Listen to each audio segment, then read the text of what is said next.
چلیے میں نوجوانوں سے کہتا ہوں، بزرگوں سے بھی کہتا ہوں، چلیے ایک پریکٹیکل کیجیے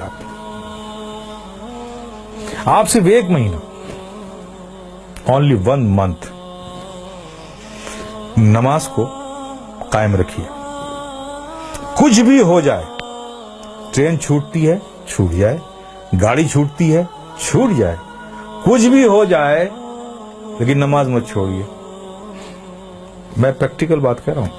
1 مہینہ اس پر قائم رہیے، پھر 1 مہینے کے بعد نماز خود ہی آپ کو نہیں چھوڑے گی.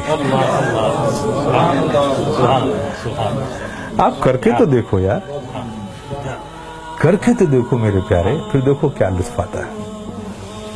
آج تمہیں سایہ بھی ڈرا رہا ہے نا، سایہ سے بھی ڈر لگ رہا ہے نا. نماز کو اپنے سینوں سے لگا دو. خدا کی قسم ظلم و تشدد کی کیسی آندھیاں بھی چلیں گی نا، اس سے بھی خوف نہیں آئے گا تمہیں. جو بندہ 5 وقت اپنے رب کی بارگاہ میں حاضر رہتا ہو. ارے بھائی، ایک آدمی ہے جو منسٹر کی آفس میں کام کرتا ہے اور دوسرا آدمی جو آفس میں کام نہیں کرتا لیکن 3 بار پرائم منسٹر کے پاس جاتا ہے، تو دیکھیے کیسے سینے چوڑے کر کے چلتا ہے. وہ اس کا آنا جانا پی ایم کے وہ آفس میں ہے. دیکھیے اس سے لوگ ملتے ہیں، صاحب یہ پی ایم کے یہاں، اس سے پی ایم سے تعلقات ہے، پی ایم کے یہاں آ جاتا ہے، ہمارے پریزیڈنٹ سے اس کے تعلق. دیکھیے کتنا بے خوف گھومتا ہے اس ملک میں.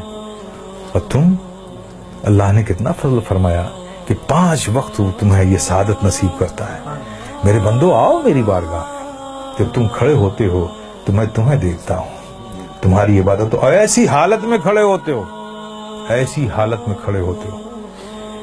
چونکہ میں دیکھوں گا نا تو میں جسے دیکھوں اس کی حالت بھی تو ویسی ہو.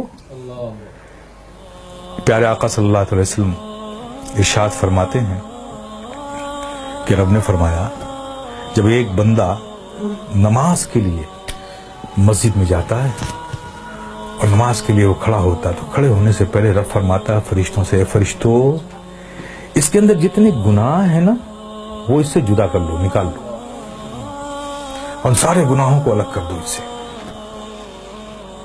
فرشتے اس کے سارے گناہ نکال لیتے ہیں.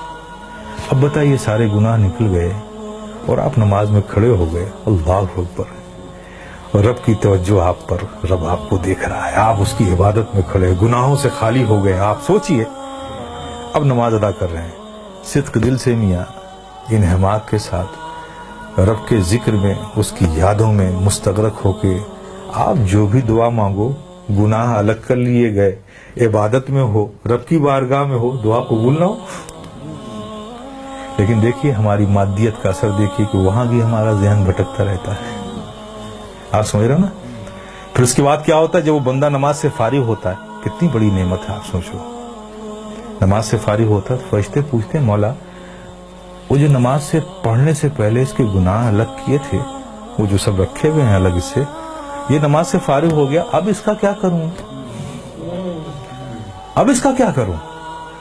تو رب فرماتا ہے جب تم نے الگ کر لیا ہے تو الگ ہی رہنے دو.